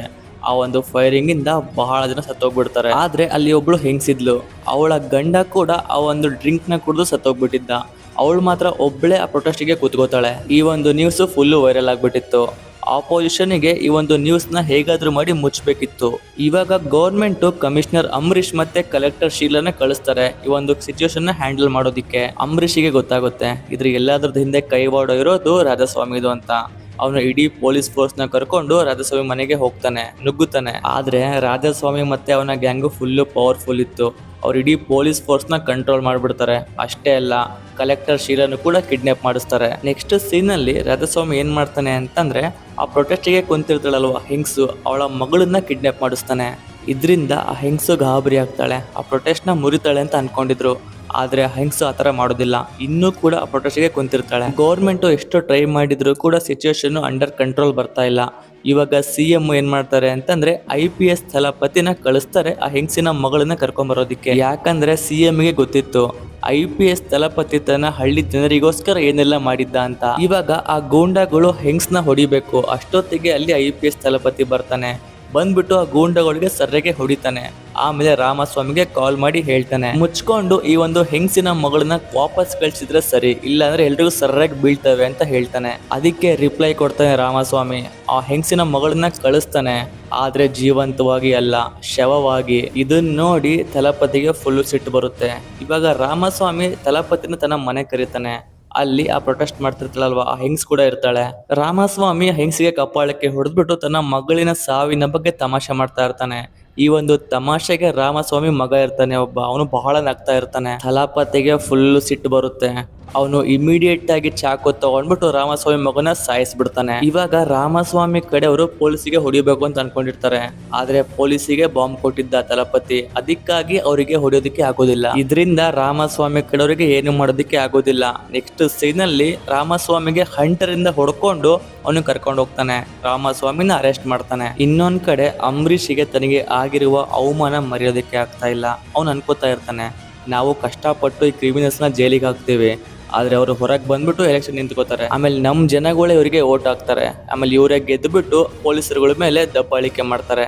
ಅವಾಗ ಅವನು ಡಿಸೈಡ್ ಮಾಡ್ಕೋತಾನೆ, ನಾನೊಂದು ಹೊಸ ಪಾರ್ಟಿ ಕಟ್ಟುತ್ತೀನಿ, ಅದರಿಂದ ಜನಗಳಿಗೆ ಧರ್ಮ ಮತ್ತೆ ಜಾತಿ ಅಂತ ಜಗಳಾಡಿಸ್ತೀನಿ. ಇದಕ್ಕೆ ಹೆಲ್ಪಿಗಾಗಿ ಅವನು ರಾಧಾಸ್ವಾಮಿ ಹತ್ರ ಹೋಗ್ತಾನೆ. ಹೋಗ್ಬಿಟ್ಟು ಕೇಳ್ತಾನೆ, ನಾನು ಮತ್ತೆ ನೀನು ಸೇರ್ಕೊಂಡ್ಬಿಟ್ಟು ಒಂದು ಹೊಸ ಪಾರ್ಟಿ ಕಟ್ಟೋಣ, ಅದಕ್ಕೆ ನೀನ್ CM, ನಾನು ಡೆಪ್ಯೂಟಿ CM, ಈ ತರ ಮಾಡ್ಬಿಟ್ಟು ಜನರಿಗೆ ಕಾಟಾಕೋಣ, ಆಮೇಲೆ ಬಹಳ ದುಡ್ಡನ್ನ ಸಂಪಾದಿಸೋಣ. ಅಷ್ಟೇ ಅಲ್ಲ, ನನಗೆ ಗೊತ್ತು ನಿನಗೆ ಥಲಪತಿ ಮೇಲೆ ರಿವೆಂಜ್ ತಗೋಬೇಕು ಅಂತ ಆಸೆ ಇದೆ ಅಂತ, ಅದನ್ನು ಕೂಡ ಮಾಡೋಣ. ಆದ್ರೆ ಇವಾಗ ಏನು ಮಾಡೋದು ಬೇಡ, ಯಾಕಂದ್ರೆ ಜನರಿಗೆ ಅವನು ದೇವ್ರಾಗ್ಬಿಟ್ಟಿದ್ದಾನೆ. ಒಂದು ಒಳ್ಳೆ ಟೈಮ್ ಬರ್ಲಿ, ನೋಡ್ಬಿಟ್ಟು ಅವನಿಗೆ ಸಾಯಿಸ್ಬೇಡ ಅಂತ ಹೇಳ್ತಾನೆ. ಇದು ಎಲ್ಲ ಕೇಳಿಸ್ಕೊಂಡ್ಬಿಟ್ಟು ರಾಧಾಸ್ವಾಮಿ ಒಪ್ಕೋತಾನೆ. ನೆಕ್ಸ್ಟ್ ಸೀನ್ ಅಲ್ಲಿ ನಾವು ನೋಡ್ಬೋದು, ಅಂಬರೀಷ್ RDX ನ ಬೈ ಮಾಡ್ತಾನೆ. ಆ ಒಂದು RDX ನ ಹೆಲ್ಪ್ ಇಂದ ಅವನು ಅಟ್ಯಾಕ್ ಮಾಡಿಸ್ತಾನೆ ದೇವಸ್ಥಾನ ಮತ್ತೆ ಮಸೀದಿ ಮೇಲೆ. ಇದರಿಂದ ಕಾನ್ಫ್ಲಿಕ್ಟ್ ಆಗ್ತಾ ಇತ್ತು. ಮಸೀದಿಗೆ ಅಟ್ಯಾಕ್ ಮಾಡಿಸಿರೋದ್ರಿಂದ ಮುಸ್ಲಿಮ್ಸಿಗೆ ಅನ್ನಿಸ್ತಾ ಇತ್ತು ಹಿಂದೂಗಳು ಮಾಡಿಸಿದ್ದಾರೆ ಅಂತ. ಆದ್ರೆ ದೇವಸ್ಥಾನದ ಮೇಲೆ ಅಟ್ಯಾಕ್ ಮಾಡಿಸಿದಾಗ ಹಿಂದೂಗಳಿಗೆ ಅನ್ನಿಸ್ತಾ ಇತ್ತು ಇದೆಲ್ಲ ಮುಸ್ಲಿಂ ಮಾಡಿರೋದು ಅಂತ. ಸೊ ಅಂಬರೀಷಿನ ಪ್ಲಾನ್ ವರ್ಕೌಟ್ ಆಗಿತ್ತು. ವಾರ್ ಮಾಡ್ತಾ ಇದ್ರು ಜನ, ಒಬ್ರಿಗೊಬ್ರ ಮೇಲೆ ಜಗಳಾಡ್ತಾ ಇದ್ರು. ಜಾನ್ ಮಾಡುವ ಈ ಎಲ್ಲಾ ವಿಚಾರಗಳನ್ನ ಕಲ್ಲಿಲ್ ಅನ್ನೋ ವ್ಯಕ್ತಿ ನೋಡ್ತಾನೆ. ಅವನು ಡೈರೆಕ್ಟ್ ಆಗಿ ಹೋಗ್ಬಿಟ್ಟು ಥಲಪತಿಗೆ ಎಲ್ಲ ಹೇಳ್ತಾನೆ. ಇದನ್ನ ಕೇಳಿಸ್ಕೊಂಡ್ಬಿಟ್ಟು ಥಲಪತಿಗೆ ಫುಲ್ ಸಿಟ್ಟು ಬರುತ್ತೆ. ಅವನು ಇಮಿಡಿಯೇಟ್ ಆಗಿ ಹೋಗ್ತಾನೆ ಅಂಬರೀಷ್ ಹತ್ರ. ಅವನು ಹೋಗಿ ಅಂಬರೀಷಿಗೆ ಹೇಳ್ತಾನೆ, ನನಗೆ ಗೊತ್ತು ನಿನಗೆ ಜನರ ಮೇಲೆ ಸ್ವಲ್ಪ ಸಿಟ್ಟಿದೆ ಅಂತ, ಆದ್ರೆ ಹೋಗಿ ಅರ್ಥ ಮಾಡಿಸು, ಅವರು ಒಪ್ಕೋತಾರೆ, ಅರ್ಥ ಮಾಡ್ಕೋತಾರೆ, ಆದ್ರೆ ಇವನ್ನೆಲ್ಲ ಮಾಡ್ಬೇಡ. ಆದ್ರೆ ಅವನ ಮಾತು ಕೇಳೋದಿಕ್ಕೆ ಅವನು ರೆಡಿ ಇರ್ಲಿಲ್ಲ. ಅವನು ಪದೇ ಪದೇ ಹೇಳ್ತಾ ಇರ್ತಾನೆ, ಭಾರತದಲ್ಲಿರೋ ಜನಗಳು ಡೆಮೋಕ್ರಸಿನ ಡಿಸರ್ವ್ ಮಾಡೋದಿಲ್ಲ, ಅವರು ಡಿಕ್ಟೇಟರ್ಶಿಪ್ ನ ಡಿಸರ್ವ್ ಮಾಡ್ತಾರೆ. ಈ ತರ ಹೇಳ್ಬಿಟ್ಟು ಗನ್ ತಗೊಂಡ್ಬಿಟ್ಟು ಥಲಪತಿಗೆ ಶೂಟ್ ಮಾಡ್ತಾನೆ. ಆದ್ರೆ ಬುಲೆಟ್ ಅವನಿಗೆ ಬೀಳೋದಿಲ್ಲ, ಖಲೀಲಿಗೆ ಬೀಳುತ್ತೆ. ಇದರಿಂದ ಅವನ ಸಾವಾಗ್ಬಿಡುತ್ತೆ. ಇದನ್ನ ನೋಡ್ಬಿಟ್ಟು ಇಮಿಡಿಯೇಟ್ ಆಗಿ ಗನ್ನ ಕಸ್ಕೋತಾನೆ ಥಲಪತಿ. ಆಮೇಲೆ ವಾಪಸ್ಸು ರಿವರ್ಸ್ ಅಂಬರೀಷ್ ಮೇಲೆ ಶೂಟ್ ಮಾಡ್ತಾನೆ. ಆದ್ರೆ ಇದನ್ನೆಲ್ಲ ಕಣ್ಣಾರೆ ನೋಡ್ಬಿಟ್ಲು ಥಲಪತಿಯ ಅಮ್ಮ. ಅವಳು ತಪ್ಪು ತಿಳ್ಕೊಂಡ್ಬಿಡ್ತಾಳೆ. ಕೋರ್ಟಿಗೆ ಹೋಗ್ಬಿಟ್ಟು ಥಲಪತಿ ಅಗೇನ್ಸ್ಟ್ ಸಾಕ್ಷಿ ಹೇಳ್ಬಿಡ್ತಾಳೆ, ಹೌದು ಅವನೇ ಶೂಟ್ ಮಾಡಿದ್ದು ಅಂಬರೀಷ್ನ ಅಂತ ಹೇಳ್ಬಿಡ್ತಾಳೆ. ಇದರಿಂದ ಥಲಪತಿಗೆ ಜೈಲ್ ಆಗ್ಬಿಡುತ್ತೆ. ಇವಾಗ ಸ್ಟೋರಿ ಮತ್ತೆ ಪ್ರೆಸೆಂಟ್ ಗೆ ಬರುತ್ತೆ. ಥಲಪತಿಗೆ ಗೊತ್ತಾಗ್ಬೇಕಾಗಿತ್ತು ಜಾನಿನ ಪ್ಲಾನ್ ಏನು ಅಂತ. ಆಮೇಲೆ ಅವನಿಗೆ ಇನ್ನೊಂದು ಕನ್ಫರ್ಮ್ ಆಗಿ ಗೊತ್ತಿತ್ತು, ಥಲಪತಿ ಮತ್ತೆ ತನ್ನ ಮಗಳು ವಿಜಿ ಮೇಲೆ ಅಟ್ಯಾಕ್ ಮಾಡಿಸ್ತಾನೆ ಜಾನ್. ಅದಕ್ಕೆ ನಾವು ಪ್ರಿಪೇರ್ ಇರಬೇಕು ಅಂತ ಅವನು ವಿಜಿನ ಒಂದು ಮಿಲಿಟರಿ ಅಕಾಡೆಮಿನ ಜಾಯಿನ್ ಮಾಡಿಸೋದಕ್ಕೆ ಹೋಗ್ತಾನೆ, ಟ್ರೈನಿಂಗ್ ಕೊಡ್ಸೋದಿಕ್ಕೆ. ಆದ್ರೆ ಅಲ್ಲಿರೋ ಟ್ರೈನರು ಒಪ್ಕೊಳ್ಳೋದಿಲ್ಲ. ಅವನು ಹೇಳ್ತಾನೆ, ಹೆಣ್ಮಕ್ಳಿಗೆ ಟ್ರೈನಿಂಗ್ ಬರೋದಿಲ್ಲ, ಅವರಿಗೆ ಏನು ಕೆಲಸ ಮಾಡೋದಕ್ಕೆ ಬರೋದಿಲ್ಲ. ಇವಾಗ ನಮ್ಮ ಥಲಪತಿ ಅವರೊಂದು ಡೈಲಾಗ್ ಹೊಡಿತಾರೆ, ಹೆಣ್ಮಕ್ಳು ಜನ್ಮ ಕೊಡ್ತಾರಲ್ವಾ ಅವಾಗ ತುಂಬಾ ನೋವಾಗುತ್ತೆ, ಆ ನೋವೇ ತಡ್ಕೋತಾರೆ. ಇನ್ನ ಇವೆಲ್ಲ ಏನು ಇದನ್ನ ಕೇಳಿಸ್ಕೊಂಡ್ಬಿಟ್ಟು ಆ ಟ್ರೈನರ್ ಒಪ್ಕೋತಾನೆ ಟ್ರೈನಿಂಗ್ ನ ಕೊಡೋದಿಕ್ಕೆ. ಇದಾದ್ಮೇಲೆ ನೆಕ್ಸ್ಟ್ ಸೀನ್ ಅಲ್ಲಿ ನಾವು ಕಾಯೆಲ್ಲ ನೋಡ್ಬೋದು. ಅವಳು ರಿಸರ್ಚ್ ಮಾಡ್ತಾ ಇರ್ತಾಳೆ. ಆ ಒಂದು ಟೆಡ್ಡಿ ಬೇರ್ ಇರುತ್ತಲ್ಲ ಅದು ಎಲ್ಲೆಲ್ಲಿ ಹೋಗಿದೆ ಅಂತ ಅವಳು ನೋಡ್ತಾ ಇರ್ತಾಳೆ. ನೆಕ್ಸ್ಟ್ ಸೀನ್ ಅಲ್ಲಿ ನಾವು ಜಾನ್ ನ ನೋಡ್ಬೋದು. ಅವನಿಗೆ ತಲೆ ಕೆಟ್ಬಿಟ್ಟಿದೆ. ಯಾಕಂದ್ರೆ ತಲಪತಿ ಎಲ್ಲಿದ್ದಾನೆ ಅಂತ ಅವನಿಗೆ ಗೊತ್ತಾಗ್ತಿಲ್ಲ. ಅದಕ್ಕೆ ಜಾನ್ ರಾಮಸ್ವಾಮಿಗೆ ಹೇಳ್ತಾನೆ, ನೀನು ತಲಪತಿ ಊರಿಗೆ ಹೋಗು, ಅವನು ಅಲ್ಲಿ ಪಕ್ಕ ಇರ್ತಾನೆ ಅಂತ.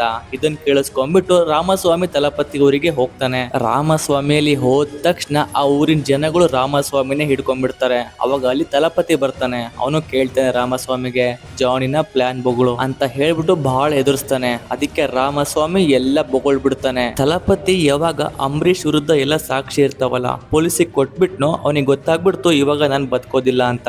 ಅದಕ್ಕೆ ಅವನು ತನ್ನ ಸಾವಿನ ನಾಟಕ ಆಡ್ದ. ಆಮೇಲೆ ಆಫ್ರಿಕಾಗೆ ಓಡೋಗ್ಬಿಟ್ಟ. ಇದಕ್ಕೆ ರಾಮಸ್ವಾಮಿ ಹೆಲ್ಪ್ ಮಾಡ್ದ. ಆಫ್ರಿಕಾದಲ್ಲಿ ಆ ಟೈಮಲ್ಲಿ ಸಿವಿಲ್ ವಾರ್ ನಡೀತಾ ಇತ್ತು. ಇದ್ರದ್ದು ಅಡ್ವಾಂಟೇಜ್ ಅವನು ತಗೊಂಡ. ಆಫ್ರಿಕಾಗೆ ಅಟ್ಯಾಕ್ ಮಾಡಕ್ಕೆ ಬಂದಿದ್ವಲ್ಲ ಕಂಟ್ರಿಗಳು, ಆ ಕಂಟ್ರಿ ಜೊತೆ ಇವನು ಕೈ ಮಿಲಾಯಿಸ್ಬಿಟ್ಟ. ಆದ್ರೆ ಒಂದು ದೇಶದ ಪ್ರೆಸಿಡೆಂಟ್ ಆ ಒಂದು ಕಂಟ್ರೀಸ್ ನ ತಮ್ಮ ದೇಶಕ್ಕೆ ಅಲೋ ಮಾಡ್ಲಿಲ್ಲ. ಇದಕ್ಕೆ ಆ ಪ್ರೆಸಿಡೆಂಟ್ ನ ಸಾಯಿಸೋ ಹಾಗೆ ಅಂಬರೀಷ್ ಮಾಡ್ತಾನೆ. ಆಮೇಲೆ ಜನಗಳಿಗೆ ಏನೇನೋ ಹೇಳ್ಬಿಟ್ಟು ಒಬ್ರನ್ನೊಬ್ರ ಮೇಲೆ ಜಗಳಾಡೋ ಹಾಗೆ ಮಾಡ್ತಾ ಇದ್ದ. ಇದಾದ್ಮೇಲಿಂದ ಅವನ ಹೆಸರು ಜಾನ್ ಅಂತ ಆಯ್ತು. ಇವಾಗ ಅವನ ನೆಕ್ಸ್ಟ್ ಟಾರ್ಗೆಟ್ ಇಂಡಿಯಾ.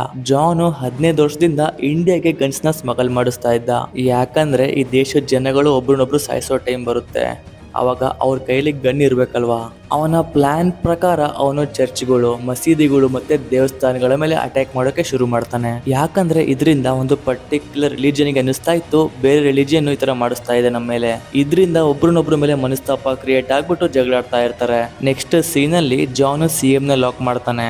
ಆಮೇಲೆ ಅವನ ಸೆಕ್ರೆಟರಿಗೆ ಹೇಳ್ತಾನೆ, ಎಲ್ಲಾ ಪೊಲೀಸಿಗೂ ತಿಳಿಸ್ಬಿಡು ಸ್ಟೇಷನ್ ಬಂದ್ ಮಾಡೋದಿಕ್ಕೆ, ಇಲ್ಲ ಅಂತಂದ್ರೆ CM ನ ಸಾಯಿಸ್ಬಿಡ್ತೀನಿ ಅಂತ ಹೇಳಿದಾಗ ಆ ಸೆಕ್ರೆಟರಿ ಅದೇ ತರ ಮಾಡ್ತಾಳೆ. ಇವಾಗ ಜಾನ್ ತನ್ನ ಆಯುಧ ಅಂದ್ರೆ ವೆಪನ್ ತೆಗಿತಾನೆ. ಅದು ಡ್ರೋನ್ಸ್ ಆಗಿದ್ವು. ತನ್ನ ಡ್ರೋನ್ಸ್ ನ ಕಳಿಸ್ತಾನೆ ಜನರನ್ನ ಸಾಯಿಸೋದಿಕ್ಕೆ. ಇದು ಅದೇ RC ವೆಪನ್ ಆಗಿತ್ತು. ಆಮೇಲೆ ಇನ್ಸ್ಪೆಕ್ಟರ್ ಸುರೇಶ್ ಇರ್ತಾನಲ್ವಾ, ಅವನು ಕೂಡ ಸಾಥ್ ಕೊಡ್ತಾ ಇರ್ತಾನೆ. ತಲಪತಿಗೆ ಇದ್ರ ಬಗ್ಗೆ ಗೊತ್ತಾಗ್ಬಿಟ್ಟು ಅವನು ಹೋಗಿ ಸುರೇಶ್ನ ಹಿಡ್ಕೋತಾನೆ. ಹೇಳ್ತಾನೆ ಜಾನಿನ ಪ್ಲಾನ್ ಏನು. ಸುರೇಶ್ ಹೇಳ್ತಾನೆ, ಆಕ್ಚುಲಿ ಜಾನು ಕರೀಮ್ ಅನ್ನೋ ವ್ಯಕ್ತಿನ ಕಿಡ್ನಾಪ್ ಮಾಡ್ಕೊಂಡಿದ್ದಾನೆ. ಇದಾದ್ಮೇಲೆ ತಲಪತಿ ಸುರೇಶ್ನ ಸಾಯಿಸ್ಬಿಟ್ಟು ಕರೀಮ್ ಹತ್ರ ಹೋಗ್ತಾನೆ. ಅವನಿಗೆ ವಿಜಿ ಫೋಟೋ ತೋರಿಸ್ತಾನೆ. ಕೇಳ್ತಾನೆ, ಆ ಒಂದು ಫೈಲ್ ನ ನೀನ್ ಇವಳ ಕೈಲಿ ಕೊಟ್ಟಿದ್ದ. ಅದಕ್ಕೆ ಅವನು ಹೇಳ್ತಾನೆ, ನಾವು ಜಾನ್ ನ ತಡಿಬೇಕು. ಇದಾದ್ಮೇಲೆ ತಲಪತಿ ಕರೀಮಿಗೆ ಕಟ್ಟಾಕಿರ್ತಾರಲ್ಲ ಅದನ್ನ ಬಿಡಿಸ್ತಾನೆ. ಕರೀಮು ತಲಪತಿಗೆ ಒಂದು ಅಡ್ರೆಸ್ ಕೊಡ್ತಾನೆ. ಹೇಳ್ತಾನೆ, ಇಲ್ಲಿಗೆ ಹೋಗು, ಅಲ್ಲಿ ತುಂಬಾನೇ ಅಡ್ವಾನ್ಸ್ ವೆಪನ್ ಇಟ್ಟಿದ್ದೀನಿ. ಆ ಎಲ್ಲಾ ವೆಪನ್ಸ್ ಜಾನ್ಸ್ ಅಗೇನ್ಸ್ಟ್ ಯೂಸ್ ಮಾಡೋದಕ್ಕೆ ಹೆಲ್ಪ್ ಆಗ್ತವೆ. ಇದನ್ನ ಕೇಳಿಸ್ಕೊಂಡ್ಬಿಟ್ಟು ತಲಪತಿ ಆ ಜಾಗಕ್ಕೆ ಹೋಗ್ತಾನೆ. ಹೋಗ್ಬಿಟ್ಟು ಎಲ್ಲಾ ವೆಪನ್ಸ್ ನ ಅಕ್ವೈರ್ ಮಾಡ್ಕೋತಾನೆ. ತನ್ನ ಜೊತೆ ವಿಜಿನು ಕೂಡ ಇಟ್ಕೋತಾನೆ. ಯಾಕಂದ್ರೆ ಅವನಿಗೆ ಬೇಕಾಗಿತ್ತು ಅವಳು ತನ್ನ ಜೊತೆ ಇದ್ದು ಇವೆಲ್ಲ ನೋಡ್ಕೊಂಡ್ಬಿಟ್ರೆ ಅವಳ ಒಳಗಿರೋ ಒಂದು ಭಯ ಎಲ್ಲ ಹೋಗ್ಬಿಡುತ್ತೆ. ಇವಾಗ ತಲಪತಿ ಜಾನ್ ಹತ್ರ ಹೋಗ್ತಾ ಇರ್ತಾನೆ. ಆದ್ರೆ ಜಾನು ಡ್ರೋನ್ಸ್ ನ ಬಿಟ್ಟಿದ್ದ ತಲಪತಿ ಮೇಲೆ ಅಟ್ಯಾಕ್ ಮಾಡೋದಿಕ್ಕೆ. ಆದ್ರೆ ತಲಪತಿ ಕಡೆಯವರು ಜಾನ್ ಕಳ್ಸಿರ್ತಾನಲ್ವಾ ಡ್ರೋನು, ಅದ್ರ ಸೆಟ್ಟಿಂಗ್ ನ ಚೇಂಜ್ ಮಾಡ್ಬಿಡ್ತಾರೆ. ಇದರಿಂದ ಆ ಎಲ್ಲಾ ಡ್ರೋನ್ಗಳು ಅವೇ ಅಟ್ಯಾಕ್ ಮಾಡ್ಕೊಂಡ್ಬಿಟ್ಟು ಎಲ್ಲ ಡೆಸ್ಟ್ರಾಯ್ ಆಗ್ಬಿಡ್ತವೆ. ಇವಾಗ ತಲಪತಿ ಆ ಜಾಗಕ್ಕೆ ಹೋಗ್ತಾನೆ. ಅಲ್ಲಿ CM ಗೆ ಕೇಳ್ತಾನೆ, ವಿಜಿ ಬಂದ್ಬಿಟ್ಟು ನಿಮಗೆ ಫೈಲ್ ಕೊಟ್ಬಿಟ್ಟು ಎಲ್ಲ ಹೇಳಿದ್ಲು, ಆ ವಿಷಯನ ನೀವು ಹೋಗ್ಬಿಟ್ಟು ಜಾನ್ ಹತ್ರ ಯಾಕೆ ಹೇಳಿದ್ರಿ? ಅದಕ್ಕೆ CM ಹೇಳ್ತಾನೆ, ನಾನ್ ಹೇಳಿಲ್ಲ ಅವನಿಗೆ, ನಾನೇನು ಮಾಡೇ ಇಲ್ಲ. ನನಗೆ ಯಾವಾಗ ಫೈಲ್ ಸಿಕ್ತೋ ನಾನು ಶೀಲಾ ಕೊಟ್ಟೆ ನನ್ನ ಸೆಕ್ರೆಟರಿಗೆ, ಹೇಳ್ಬಿಟ್ಟೆ ಇದ್ರ ಮೇಲೆ ವಿಚಾರಣೆ ಮಾಡುವಂತ. ಅವಾಗ ಜಾನ್ ನಗ್ತಾನೆ. ನಮಗೆ ಗೊತ್ತಾಗುತ್ತೆ ಆಕ್ಚುಲಿ ಶೀಲಾ ಬೇರೆ ಯಾರು ಅಲ್ಲ, ಜಾನಿನ ಗರ್ಲ್ ಫ್ರೆಂಡ್. ಆಕ್ಚುಲಿ ಶೀಲಾ ಮತ್ತೆ ಜಾನ್ ಇಬ್ರು ಒಟ್ಟಿಗೆ ಸೇರ್ಕೊಂಡಿದ್ರು ಪೊಲೀಸ್ ಫೋರ್ಸಿಗೆ, ಒಟ್ಟಿಗೆ ಸರ್ವ್ ಮಾಡೋಣ ಅಂತ. ಆದ್ರೆ ಸ್ವಲ್ಪ ದಿನ ಆದ್ಮೇಲೆ ಅವ್ರಿಗೆ ಅರ್ಥ ಆಗಿತ್ತು ಇಂಡಿಯಾನ ಯಾರು ಬದಲಾಯಿಸಕ್ಕೆ ಆಗೋದಿಲ್ಲ ಅಂತ. ಅದಕ್ಕೆ ಅವರು ಈ ತರ ಕೆಲಸ ಮಾಡೋದಕ್ಕೆ ಶುರು ಮಾಡಿದ್ರು. ಇದು ಎಲ್ಲ ಕೇಳಿಸ್ಕೊಂಡ್ಬಿಟ್ಟು ತಲಪತಿಗೆ ಫುಲ್ಲು ಸಿಟ್ಟು ಬರುತ್ತೆ. ಅವನು ಹೋಗ್ಬಿಟ್ಟು ಜಾನಿಗೆ ಸರಿಯಾಗಿ ಹೊಡಿತಾ ಇರ್ತಾನೆ. ಆದ್ರೆ ಅವಾಗ ಶೀಲಾ ಬರ್ತಾಳೆ ಹೆಲಿಕಾಪ್ಟರ್ ತಗೊಂಡ್ಬಿಟ್ಟು ಜಾನ್ ನ ಸೇವ್ ಮಾಡೋದಿಕ್ಕೆ. ಇವಾಗ ಒಂದು ಕಡೆ ತಲಪತಿ ಮತ್ತೆ ಜಾನ್ ಮಧ್ಯ ಭಯಂಕರ ಫೈಟ್ ನಡೀತಾ ಇದೆ. ಅಲ್ಲಿ ವಿಜಿ ಕೂಡ ಇದ್ಲಲ್ವಾ, ಅವಳಿಗೆ ಸಡನ್ ಆಗಿ ಫ್ಲಾಶ್ ಆಗುತ್ತೆ. ಆಕ್ಚುಲಿ ನಮ್ಮ ಅಮ್ಮನ್ನ ಸಾಯಿಸಿದ್ದು ಬೇರೆ ಯಾರೂ ಅಲ್ಲ ಜಾನೆ ಅಂತ ಅವಳಿಗೆ ನೆನಪಾಗುತ್ತೆ. ಅವಳು ತುಂಬಾನೇ ಧೈರ್ಯ ಮಾಡ್ತಾಳೆ. ಅವಳು ಕೂಡ ಆ ಜಗಳಾಟದಲ್ಲಿ ಪಾರ್ಟ್ ತಗೊಂತಾಳೆ. ಹುಡಿಯಕ್ಕೆ ಬರ್ತಾ ಇರ್ತಾಳೆ ಜಾನಿಗೆ. ಈ ಜಗಳಾಟದ ಮಧ್ಯೆ ಒಂದು ರಾಕೆಟ್ ಲಾಂಚರ್ ಫೈರ್ ಮಾಡ್ತಾರೆ. ಆ ಒಂದು ಬುಲೆಟ್ ಸೀದಾ ಹೆಲಿಕಾಪ್ಟರ್ ಹೋಗಿ ಬ್ಲಾಸ್ಟ್ ಆಗುತ್ತೆ. ಇದರಿಂದ ಶೀಲನ ಸಾವು ಕೂಡ ಆಗುತ್ತೆ. ಆಮೇಲೆ ವಿಜಿ ಮತ್ತೆ ತಲಪತಿ ಇಬ್ರು ಸೇರ್ಕೊಂಡ್ಬಿಟ್ಟು ಜಾನ್ ನ ಮುಗಿಸ್ಬಿಡ್ತಾರೆ, ಸಾಯಿಸ್ಬಿಡ್ತಾರೆ. ಇದಾದ್ಮೇಲೆ ಸ್ಟೋರಿ ಸೀದಾ ಮತ್ತೆ ಸ್ಟಾರ್ಟಿಂಗ್ ಗೆ ಬರುತ್ತೆ, ಫಸ್ಟ್ ಸೀನಿಗೆ ಬರುತ್ತೆ. ಅದೇ ಆ ಪೊಲೀಸ್ ಆಫೀಸರ್ ಕತೆ ಹೇಳ್ತಾ ಇರ್ತಾನಲ್ವಾ ಅಲ್ಲಿಗೆ ಬರುತ್ತೆ. ಆ ಪೊಲೀಸ್ ಹೇಳ್ತಾನೆ, ನೀವು ಕೇಳಿಸ್ಕೊಂಡ್ರಲ್ವಾ ತಲಪತಿ ಇಷ್ಟೆಲ್ಲ ಮಾಡ್ದ ಆ ಮಗಳಿಗೋಸ್ಕರ, ದೇಶಕ್ಕೋಸ್ಕರ. ನೀವು ಬರೀ ಒಂದು ಗೂಂಡಾಗಳಿಗೆ ಹೆದರ್ಕೊಂಡು ವೋಟ್ ಹಾಕ್ಲಿಲ್ಲ ಅಂತಂದ್ರೆ ನಿಮ್ ಮೇಲೆ ದಬ್ಬಾಳಿಕೆ ಆಗ್ತಾನೆ ಇರುತ್ತೆ. ಈ ಒಂದು ಭಯಂಕರ ಸ್ಟೋರಿ ಕೇಳಿಸ್ಕೊಂಡ್ಬಿಟ್ಟು ತುಂಬಾನೇ ಮೋಟಿವೇಟ್ ಆಗ್ತಾರೆ ಜನಗಳು. ಅದಾದ್ಮೇಲೆ ಭಯಂಕರವಾಗಿ ಹೋಗ್ಬಿಟ್ಟು ಆ ಎಲ್ಲ ಗೂಂಡಗಳಿಗೆ ಹೊಡೆದಾಕ್ಬಿಡ್ತಾರೆ. ಆಮೇಲೆ ತಮ್ಮ ಹಕ್ಕಿನ ಪ್ರಕಾರ ಯಾರಿಗೆ ಓಟ್ ಹಾಕ್ಬೇಕೋ ಅವರಿಗೆ ಓಟ್ ಹಾಕ್ತಾರೆ. ಇದೆಲ್ಲದ್ರಿಂದ ಡೆಮೋಕ್ರಸಿಯ ಗೆಲುವಾಗುತ್ತೆ. ಈ ಒಂದು ಮೂವಿ ಇಲ್ಲಿಗೆ ಎಂಡ್ ಆಗುತ್ತೆ. ಸೊ ಗೈಸ್, ನೋಡಿದ್ರಲ್ಲ, ಇದಾಗಿತ್ತು ಜನನಾಯಕನ್ ಫುಲ್ ಮೂವಿಯ ಸ್ಟೋರಿ ಮತ್ತೆ ಎಕ್ಸ್ಪ್ಲನೇಷನ್. ಹೇಗನಿಸ್ತು ಕಮೆಂಟ್ ಮಾಡಿ. ವಿಡಿಯೋ ಇಷ್ಟ ಆಗಿದ್ರೆ ಲೈಕ್, ಶೇರ್ ಮತ್ತೆ ಸಬ್ಸ್ಕ್ರೈಬ್ ಮಾಡೋದು ಮಾತ್ರ ಮರಿಬೇಡಿ. ನಾನು ನಿಮಗೆ ಮತ್ತೆ ಸಿಗ್ತೀನಿ ಯಾವ್ದಾದ್ರು ಬೇರೆ ಮೂವಿಯ ಸ್ಟೋರಿ ಜೊತೆ, ಎಕ್ಸ್ಪ್ಲನೇಷನ್ ಜೊತೆ. Till then take care, bye ಬಾಯ್.